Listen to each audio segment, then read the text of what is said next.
Hello everyone, cooking with mom চ্যানেলে আপনাদের সকলকে স্বাগত জানাই। আজকে কোনো রেসিপি নয়, অনেক দিন ধরেই যে জিনিসটা আমি সবার সাথে শেয়ার করতে চেয়েছিলাম সেই জিনিসটাই আজকে শেয়ার করা। আপনাদের মধ্যে অনেকেই জানেন যে আমাদের এই পেজটা হ্যাক হয়ে গেছিলো আমার একটা ছোট্ট ভুলের জন্য। সেই ভুলটার পরেই যে ভুলটা আপনারা করবেন না সেটাই আপনাদের কাছে শেয়ার করা, আর কি করে এটা ফেরত পেলাম আর কি করতে হলো সেটাই আপনাদের সাথে শেয়ার করা। এইটাই নিয়ে ভিডিওটা আপনারা দেখুন, আশা করি ভালো লাগবে। আদতেও কেউ দেখছে নাকি আমি কিচ্ছু বুঝতে পারছি না।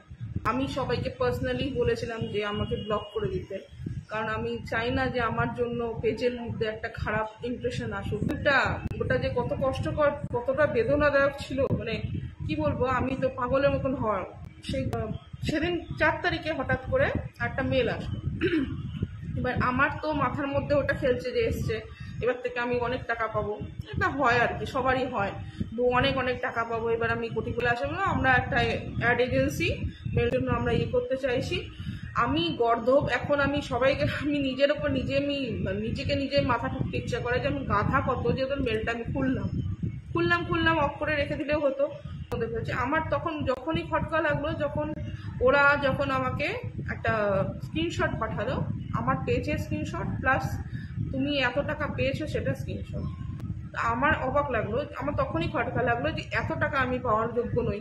আমি জানি আমার পেজ কত কি ভিউ পায় আমি জানি, এখন আমি মুভ অন করলাম ওখান থেকে। আমি আর ওদের মেলগুলো রিপ্লাই দিচ্ছিলাম না, তখনই আমি বন্ধ করে দিলাম। এর মধ্যে আমাদের মধ্যে বোধহয় 7খানা 8খানা মেল চলাচলই শুরু হয়ে গেছে। ওটাতে আমরা রিপ্লাই যতটুকু যা করার ওরা করে নিয়েছে। এটা আমি প্রথমে বুঝতে পারিনি, এখন বুঝতে পারছি।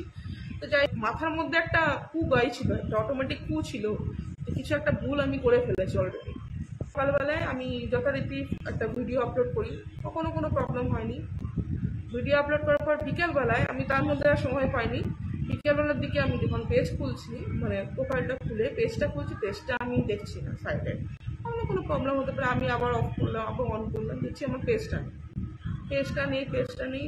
পেজে দেখছি আমি কোনো পেজ খুলতে পারছি না। আমি সার্চ করলাম পেজটা আমার, বলছি হ্যাঁ সার্চ করছি, ওখানে তো সেই যেমন আদার্স লোকে যেমন আমার পেজ দেখে সেরকমভাবে আছে। কি বলবো, আমি তো পাগলের মতন হওয়ার। সেই গোটা রাত্রি আমি কাঁদলাম। পরের দিনও ওই অবস্থা, খাওয়া দাওয়া সব ঘুম উঠে গেছে। রাত্রি করোনার সময় থেকে এই জিনিসটা বানিয়েছিলাম, সেটাকে শেষ করে তখন ওই মিকির সাথে কথা হলো। মিকি এখানে থাকছিল না, ও ছিল বাইরে কাজ করছে। তো ওকে ফোন করা হলো, ফোন করে ওকে বললাম যে এই ব্যাপার। বলে আমি দিদি আমি 3 দিনের মধ্যে দেখি, চেষ্টা করছি পেতে। আমি একটু আশার আলো পেলাম যে 3 দিনের মধ্যে হয়তো করে দেবে। করলো ও চেষ্টা করে যাচ্ছে।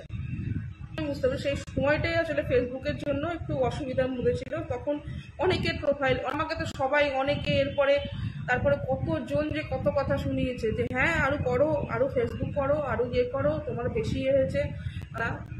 বকেছে যেমন, তেমনি আবার হেল্পও করেছে আমাকে, মোরাল সাপোর্ট দেওয়া। থানাতে যখন থানার ব্যাপারটা হয়েছিল, তখন সেই জায়গায় থানাতে অনেকেই আমাকে হেল্প করেছে, গিয়ে সাথে দাঁড়িয়েছে, আমার সাথে গেছে, দৌড়াদৌড়ি করেছে, এটা ঠিক মানবো। তো আমারও একটা রাগ হয়ে গেছিলো। তো আমি যখন হয়ে গেল, তখন আমি আশাও ছেড়ে দিয়েছিলাম।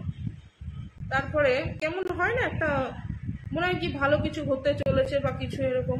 তো আমি কোনোভাবে আমার পেজের অ্যাক্সেস খুঁজে পাচ্ছিলাম না, হয়ে যাবে এরকম একটা ব্যাপার, এইরকম জায়গায় চলে এসছে। আমি বুঝতে পারছি না। তার মধ্যে ওরা কন্টিনিউয়াস রেগুলারলি দেখতাম, আবার আমি হচ্ছে যে এই সরে গেল, এবার ঠিক হয়ে গেছে, পেজটা চলে হবে, ঠিক আছে, ছেড়ে দিয়েছে পেজটা। দেখছি আবার পরের দিন সেম কেস, সেম আবার ওরকম ফটো আপলোড দিচ্ছে।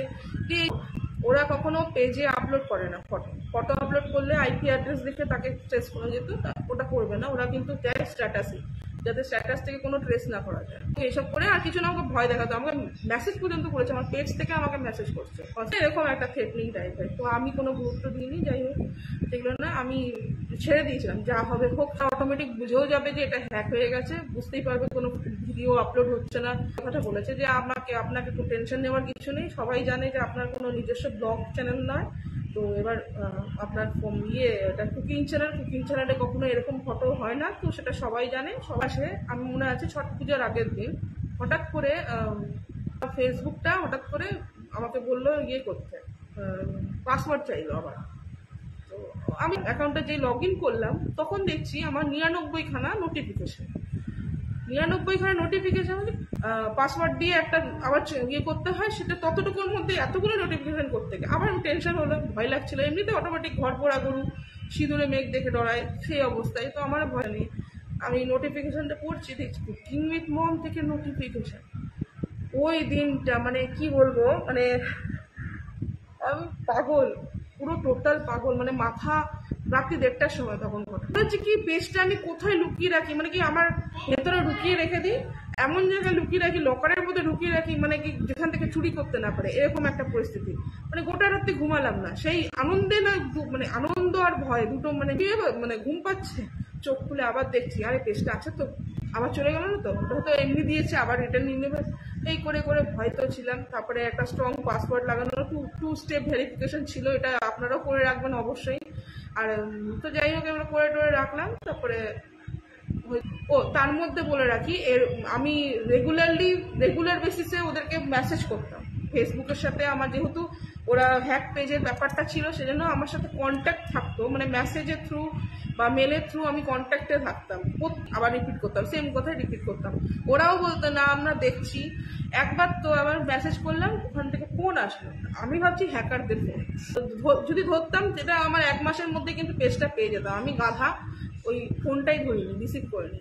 ফোন আসলো নভেম্বর মাসের আগে, মানে অক্টোবরের দিকে, দুর্গাপুজোর মাঝে বা এখন, তখন কটা বাজে, 2:30 বাজে।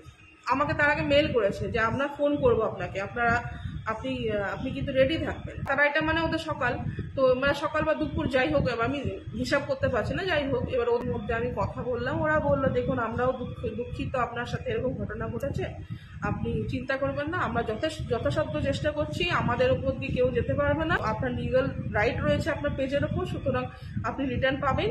আর আপনি যা যা অ্যাচিভ করেছেন, এখন এমন অবস্থায় রেখেছেন, যেমন অবস্থায় পেজটা রেখে দিয়ে গেছিলাম, সেম অবস্থায় থাকবে। তারপরে আমার ওটাও চিন্তা হলো যে না, ওরা তো অলরেডি বাজে বাজে ফটো দিচ্ছিল, তো এবার তার জন্য আমাকে অনেক কিছু ক্লেমের শিকার হতে হবে হয়তো। আমি ভাবছিলাম, তখন আমি দেখলাম যে ওটার কোনো ছাপই নেই। হ্যাঁ, তারপরে কিছু কিছু জিনিস আমি দেখতে পেয়েছি, আমি মেনশন করব না, আমি পার্সোনালি ওটাকে অ্যাড করবোই না কখনো। ওরকম অ্যাড ছিল, বিনা ফেসওয়ালা ফ্রেন্ড ছিল, অনেক কিছু, অনেক দেশের সাথে বিলং করে এরকম ফ্রেন্ড ছিল।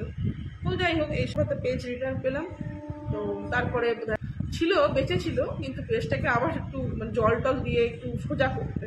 সোজাটা আমার প্রথম ভাইরাল হয়নি, আমার কাছে ভাইরাল হওয়া, যদি আপনাদের বলুন ভাইরাল বলবেন তাহলে 1 মিলিয়ন 2 মিলিয়ন ভিউ থাকবে, কিন্তু আমার কাছে 100 পার হলেই আমার কাছে ভাইরাল, মানে ওটি আমার কাছে ঠিকঠাক ভিডিও। তো সেই জায়গায় 100 পার হওয়া ভিডিওতে বিয়েতে গেছিলাম, তো ওখানকার একটা, মানে আমি ভেবেছিলাম ট্রাই করে দেখি, তো ওই একটা ব্লগ করেছিলাম, ওই ব্লগটার থেকেই শুরু।